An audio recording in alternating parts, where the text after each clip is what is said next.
খবৰ তোমালোকৰ নিশ্চয় পালে এণ্ড গাইজ তোমালোকৰ মাজলৈ আৰু এটা নতুন ভিডিঅ' স্বাগতম জনাইছোঁ আৰু আজি ভিডিঅ'টো কথা ক'ব গৈ আছোঁ অসমৰ জনপ্ৰিয় ইউটিউবাৰ ৰাব্বানী সোয়ামদাৰ বিষয়ে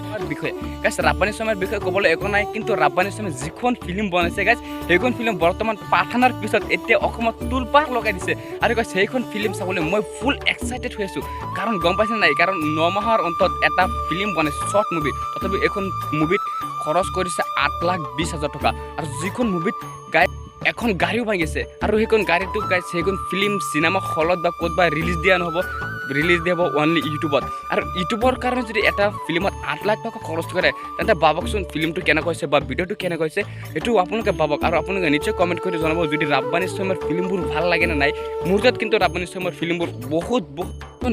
বহুত মজা হ'ব কাৰণ এইখন ফিল্ম এনেকুৱা বনাইছে যিখন ফিল্মত এখন গাড়ী ভাঙিছে আৰু গাইছে সেইখন ফিল্মত মুখ্য অভিনেতা হিচাপে